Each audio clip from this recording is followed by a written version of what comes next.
কোস্টগার্ডের পৃথক দুটি অভিযানে মায়ানমারগামী ১৫ পাচারকারী আটক।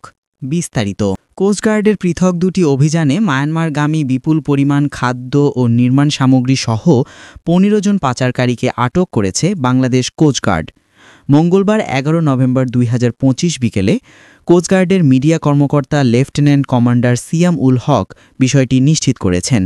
তিনি জানান, গোপন সংবাদের ভিত্তিতে জানা যায় একটি অসাধু চক্র বাংলাদেশি পণ্যের বিনিময়ে ইয়াবা ও মদসহ বিভিন্ন মাদকদ্রব্য মায়ানমার থেকে বাংলাদেশে পাচারের চেষ্টা করছিল।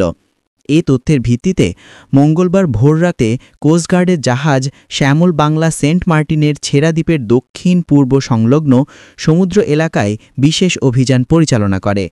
অভিযান চলাকালীন সন্দেহজনক একটি ফিশিং ট্রলারে তল্লাশি চালিয়ে অবৈধভাবে শুল্ক কর ফাঁকি দিয়ে মায়ানমারে পাচারের উদ্দেশ্যে বহনকৃত প্রায় ৫,২০,০০০ টাকা মূল্যের ৫২০ বস্তা আলুসহ ১৩ জন পাচারকারীকে আটক করা হয়। অন্যদিকে গত সোমবার ১০ নভেম্বর রাত ৯টার দিকে কোস্টগার্ড বেস চট্টগ্রামের সদস্যরা চট্টগ্রামের নতুন ব্রিজ সংলগ্ন কর্ণফুলী নদীতে আরেকটি অভিযান পরিচালনা করে।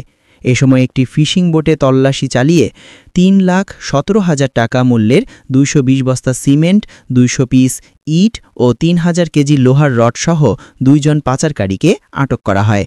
জব্দকৃত মালামাল, পাচার কাজে ব্যবহৃত বোট এবং আটককৃত পাচারকারীদের বিরুদ্ধে আইনানুগ ব্যবস্থা গ্রহণের প্রক্রিয়া চলছে।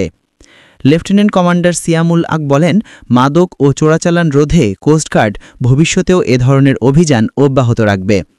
মোস্তাফিজুর রহমান, খবর 24, চট্টগ্রাম।